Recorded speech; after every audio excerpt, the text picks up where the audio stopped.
Ethiopia and Eritrea declared their state of war over on Monday and agreed to open embassies, develop ports and resume flights, concrete signs of a rapprochement that has swept away 2 decades of hostility in a matter of weeks. The announcement promised to end one of Africa's most intractable military standoffs, a conflict that has destabilized the region and seen both governments funnel large parts of their budgets into security and soldiers.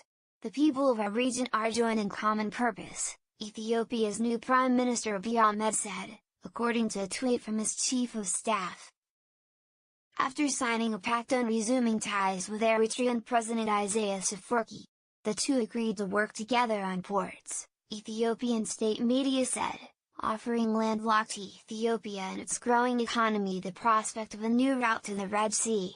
Abiy came to office in April and announced reforms that have turned politics on its head in his nation of 100 million. With the 41-year-old former intelligence officer at the helm, the ruling coalition has ended a state of emergency, released political prisoners and announced plans to partially open up the economy to foreign investors.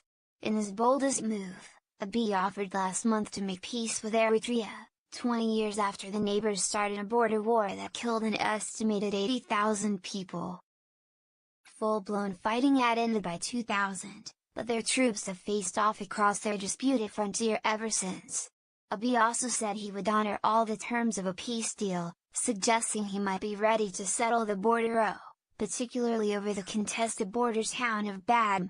On Sunday, he flew to neighboring Eritrea and embraced Isaias on the airport runway.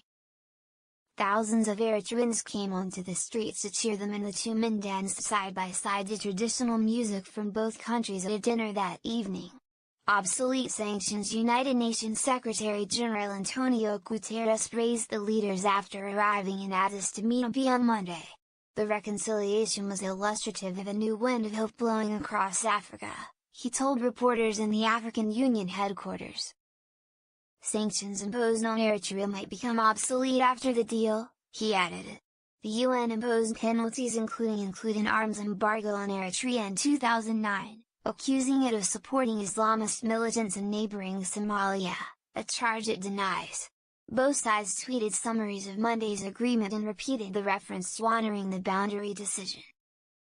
One state of war has come to an end, the two nations will forge close political, economic, social, cultural and security cooperation. 3 Trade, economic and diplomatic ties will resume. 4 The boundary decision will be implemented. 5 Both nations will work on regional peace, read the Ethiopian version.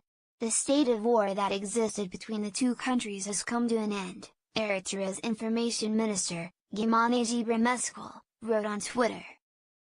State-owned Ethiopian Airlines, rapprochement, will resume flights to Asmara next week, Ethiopian state-affiliated media reported.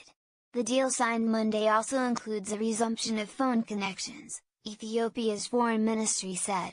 Ethiopia's dollar-denominated bonds rose to their highest in at least 10 weeks on Monday. The bond has clocked healthy gains for the last 3 sessions, adding some $3 since Wednesday's close. The shake-up by Abiy, a polyglot former soldier from the Oromo ethnic group, Ethiopia's largest, has won plaudits from Asmara to Washington and drawn comparisons to the 1980s perestroika reforms of Soviet leader Mikhail Gorbachev. However, it has also attracted opposition from hardliners in the Tigrayan People's Liberation Front, TPLF. The ethnic Tigrayan party that has dominated the ruling PERF coalition, and by association the country and economy, for nearly 3 decades. 2 people were killed in a grenade blast at a massive pro-Abiy rally in Addis Ababa on June 23, with a finger of blame pointed at those opposed to his reform drive. Ethiopia is a key ally of the United States and other Western powers in the fight against militants in the fragile Horn of Africa region.